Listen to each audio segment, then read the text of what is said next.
Good morning student. SST के online class में आपका स्वागत है। हम लोग इस समय राजनीति विज्ञान या सिविक्स में फर्स्ट चैप्टर लोकतंत्र क्या और लोकतंत्र क्यों है पढ़ रहे थे। हम लोगों ने किस तरीके से पढ़ा कि लोकतंत्र की परिभाषा की आवश्यकता है। हम लोगों ने एक कहानी के माध्यम से सुना कि एक टीचर हैं, लिंग दो मैडम, उनकी कुछ शिष्या हैं मैरी और रिवियांग और योलांदा, जो पूछते हैं कि लोकतंत्र की परिभाषा क्या है, लोकतंत्र का मतलब क्या है। ये सारी चीज़ें लोगों आप डिस्कस कर रही हैं। आज हम लोग पढ़ेंगे एक सरल परिभाषा, यानी परिभाषा की आवश्यकता क्यों पड़ी, इस बारे में हम लोग चर्चा करेंगे। देखिए, लोकतंत्र एक ऐसी शासन व्यवस्था है जिसमें शासक और सरकारों का चुनाव देश की जनता द्वारा किया जाता है। एक ऐसा लोकतंत्र की एक आसान परिभाषा यही है कि लोकतंत्र जो है वो क्या है, वंशानुगत नहीं है। यानी कोई राजा या कोई प्रधानमंत्री या राष्ट्रपति है तो उसकी मृत्यु के बाद या उसके त्याग पत्र के बाद उसका पुत्र क्या करेगा, प्रधानमंत्री बनेगा। क्योंकि लोकतंत्र में जो शासक या सरकारें बनती हैं उनका चुनाव क्या करती हैं, जनता करती हैं, और जनता के द्वारा उनके प्रतिनिधि चुने जाते हैं। प्रतिनिधि को कौन चुनता है? जो 18 वर्ष की आयु या वयस्क मताधिकार लोग होते हैं वही चुनते हैं। उपयुक्त परिभाषा के आधार पर बेहद उचित तरीके से लोकतांत्रिक और गैर लोकतांत्रिक शासन व्यवस्थाओं में अंतर किया जा सकता है। जैसे म्यांमार में सैन्य शासकों का चुनाव लोगों ने नहीं किया था, अतः यहाँ लोकतांत्रिक व्यवस्था नहीं है। जिन लोगों का सेवा पर नियंत्रण था वही देश के क्या बन गए, शासक बन गए। यानी सेना को सेवा करने का मौका था म्यांमार में, लेकिन सेना ने ही सत्ता हाथिया ली।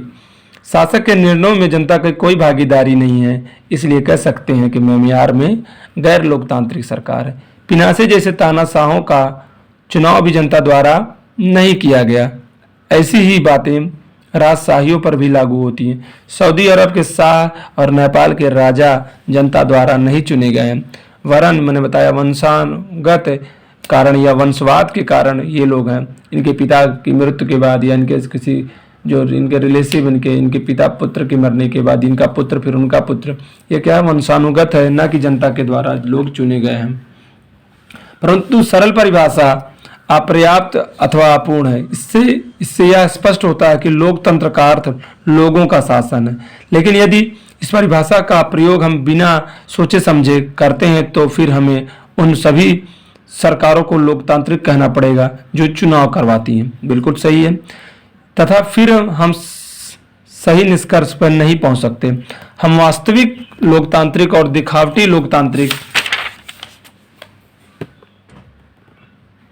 लोकतंत्र वाली सरकारों के बीच सावधानी पूर्वक अंतर करना होगा।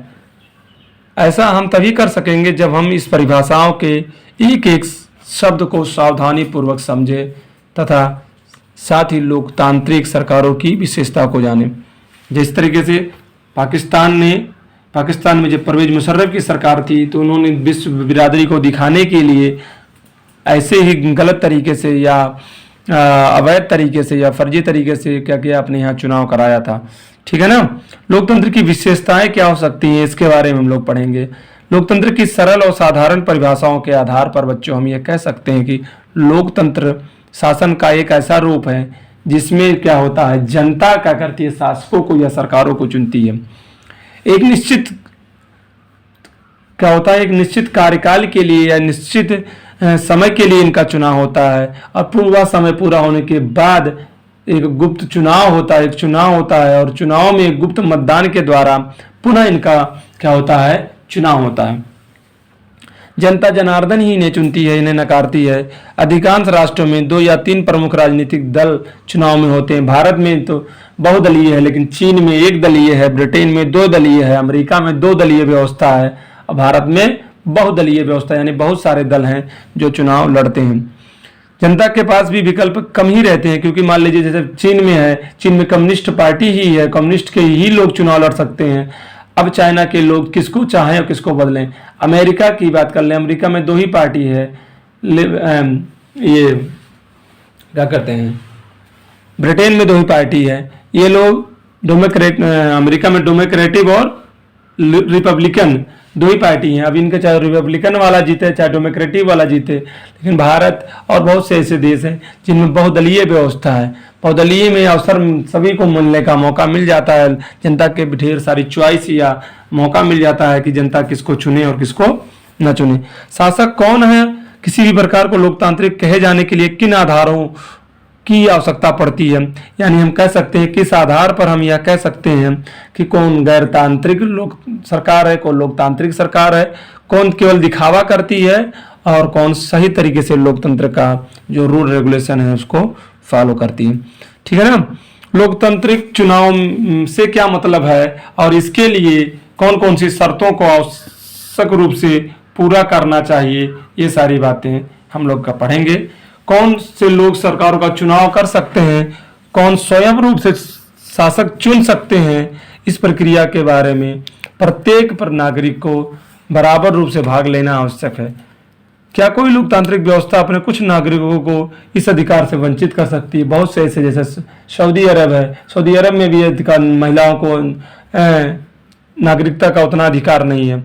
सरकार का कौन सा स्वरूप लोकतांत्रिक कहलाएगा, यानी सरकार के, जो मैंने बताया कि सरकार दिखावटी रूप से लोकतांत्रिक है या वास्तव में लोकतांत्रिक है, ये सारी बातें। क्या चुने हुए शासक लोकतंत्र को स्वेच्छा से निर्णय ले सकते हैं? क्या लोकतांत्रिक सरकारों के लिए कुछ मर्यादाओं में बचकर काम करना आवश्यक है? ये सारी बातें। क्या लोकतांत्रिक शासन व्यवस्था को अपने नागरिकों को किस प्रकार के अधिकार देने चाहिए?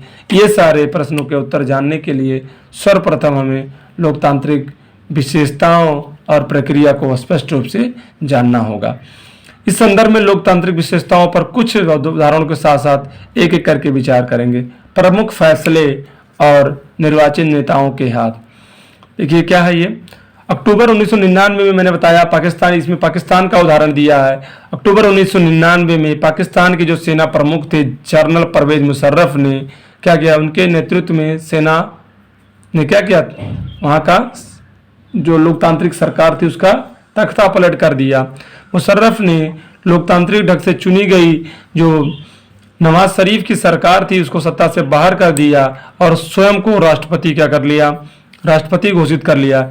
इस घटना के कुछ समय बाद 2002 में मुशर्रफ ने क्या किया, सब मैंने बताया था अभी कि समाज को, देश को और पूरे विश्व बिरादरी, खासकर अमेरिका और जिससे उन्हें पैसा मिलता है उसको दिखाने के लिए एक जनमत संग्रह कराकर अपने शासन को 5 साल के लिए बढ़ा लिया। इस जनमत संग्रह को मानवाधिकार संगठनों ने, पाकिस्तान मीडिया ने और लोकतंत्र के प्रति जो समर्पित लोग ने उसे क्या बताया, धोखाधड़ी से। मैंने बताया था कि ये दिखावटी था। इन्होंने अपने को सही साबित करने के लिए, इन्होंने ये बताने के लिए कि हमारे यहाँ भी सही समय पे चुनाव होते हैं और मैं भी जनता के द्वारा चुना गया हूँ, इन सारी बातों को ये इन्होंने किया। यह भी आरोप लगाया कि बड़े स्तर पर इन्होंने गड़बड़ी की। मुशर्रफ ने लीगल फ्रेमवर्क ऑर्डर के अंतर्गत अगस्त 2002 में पाकिस्तान के संविधान में फेरबदल कर दिया और इस ऑर्डर के बाद राष्ट्रपति नेशनल और स्टेट असेंबलियों को भी भंग कर सकता है। इन्होंने गलत तरीके से संविधान में संशोधन करा दिया। इसके अलावा मंत्रिपरिषद की कार्यप्रणाली पर एक सुरक्षा परिषद, जिसके अधिकांश सदस्य क्या थे, सैनिक अधिकारी थे, उस पर ही इन्होंने नजर रखाने के लिए शुरू कर दिया। यह कानून लागू हो जाने के पश्चात नेशनल और स्टेट असेंबलियों के चुनाव कराए गए। इस प्रकार पाकिस्तान में चुनाव भी हुए, लोग निर्वाचित भी हुए, उनको अधिकार भी मिले। इन सभी के बावजूद सर्वोच्च सत्ता जनरल परवेज मुशर्रफ और सैनिकों के अधिकार में हाथों में रही। इसका मतलब है कि कोई फायदा नहीं हुआ कि सारे, क्योंकि इन्होंने दिखावटी रूप से चुनाव कराए थे। स्पष्ट है कि जनरल मुशर्रफ के शासन वाले पाकिस्तान को अलोकतांत्रिक कहे जाने में विभिन्न ठोस कारण है, परंतु यहाँ हम सिर्फ एक ही कारण पर चर्चा करेंगे। क्या उपयुक्त घटनाक्रम के आधार पर यह कहा जा सकता है कि पाकिस्तानी नागरिकों ने अपने शासकों का चुनाव स्वेच्छा से किया, परंतु वास्तविकता यह थी कि प्रतिनिधि जनता द्वारा जो निर्वाचित हुए, परंतु अंतिम निर्णय लेने की शक्ति उनके हाथों में नहीं थी। यानी जो जनता द्वारा चुने गए थे वे सांसद या विधायक को अपना निर्णय लेने का कोई अधिकार नहीं था। यह अधिकार मुशर्रफ और सैन्य अधिकारियों के पास सुरक्षित था, क्योंकि एक सुरक्षा परिषद बैठाई गई थी जो सांसद और स्टेट लेवल के जो विधायक यानी जो नेशनल असेंबली हैं उनके सदस्यों पर अपना क्या कर सकती है, नज़र रखती है। जो पाकिस्तान जनता द्वारा निर्वाचित नहीं थे, यानी जो सैन्य अधिकारी थे, जो मुशर्रफ थे, जिन लोगों ने इनकी देख रेख क्या कर सकते, जिन लोगों ने इन पे अपना अधिकार जमाया, वो जनता के द्वारा चुनी नहीं थी। ऐसे तानाशाही और राजशाही वाली विभिन्न शासन व्यवस्थाओं में रहता है। यहाँ औपचारिक रूप से चुनी हुई संसद और सरकार तो रहती है, लेकिन वास्तविक सत्ता उन व्यक्तियों के पास रहती है जो जनता द्वारा चुने नहीं जाते। जैसे सैन्य अधिकारी और परवेज मुशर्रफ, ये जनता द्वारा चुने नहीं गए थे, लेकिन जनता द्वारा चुने गए जो सांसद और विधायक थे वो इनके अंतर्गत डर के मारे या मजबूरी में ये लोग काम करते थे। अतः यह कहा जा सकता है कि ऐसी शासन व्यवस्थाएं लोकतंत्र की श्रेणी में कदापि नहीं रखी जा सकती। इस प्रकार हम लोकतांत्रिक शासन व्यवस्था की पहली विशेषता पर पहुंचते हैं कि लोकतंत्र में अंतिम निर्णय लेने की जो शक्ति है वो जनता के द्वारा चुने गए प्रतिनिधियों के हाथों में होनी चाहिए। अगर ऐसा नहीं होता है तो फिर ये क्या है, जो सरकार है, ये कह सकते हैं ये जो ये सरकार लोकतांत्रिक नहीं। अगला है स्वच्छ और निष्पक्ष चुनावी मुकाबला। चीनी संसद कवाओ रेमेन मिन दाई वियाओ दवाई अर्थात राष्ट्रीय जन संसद कहलाती है। प्रत्येक 5 वर्ष के बाद चीनी संसद के लिए पूरे चीन में लगभग 3000 सदस्य चुनकर आते। मैंने बताया अभी आपको, चीन में एक दलीय व्यवस्था यानी कम्युनिस्ट पार्टी है और कम्युनिस्ट पार्टी के सदस्य जनता द्वारा चुने जाते हैं और फिर ये लोग क्या करते हैं, अपनी ही पार्टी का किसी एक को राष्ट्रपति के लिए चुनते हैं। जिनके पास राष्ट्रपति चुनने का अधिकार होता है, इनमें से कुछ का चुनाव चीनी सेना भी करती है। सभी उम्मीदवारों को चुनाव लड़ने से पूर्व क्या होना चाहिए, कम्युनिस्ट पार्टी की अनुमति लेने। बताया कि एक दलीय व्यवस्था, कोई भी चुनाव लड़ना पड़ता तो उससे पहले कम्युनिस्ट पार्टी से अनुमति लेनी पड़ती है। वर्ष 2002-3 में संपन्न हुए चुनाव में केवल कम्युनिस्ट पार्टी और उससे जुड़े लोग, कुछ अन्य छोटी पार्टियों के सदस्य ही मैदान में उतरने की अनुमति मिलती। ऐसी परिस्थितियों में हमेशा कम्युनिस्ट पार्टी के सदस्य या कम्युनिस्ट पार्टी की सरकार ही बनना तय है। मैक्सिको देश में भी कभी तानाशाही अथवा सैन्य शासन प्रणाली नहीं आई, परंतु 2000 तक यह स्थिति थी कि प्रत्येक चुनाव में इंस्टीट्यूशनल रिवोल्यूशनरी पार्टी यानी PRI पार्टी ही सत्ता में आती थी। चुनाव में वह क्या करती थी, क्यों ऐसा होता था, क्योंकि चुनाव में वह साम दाम दंड भेद नीति अपना डरा कर धमका कर पैसे से वोटों की गड़बड़ी कर वह चुनाव जीतती थी।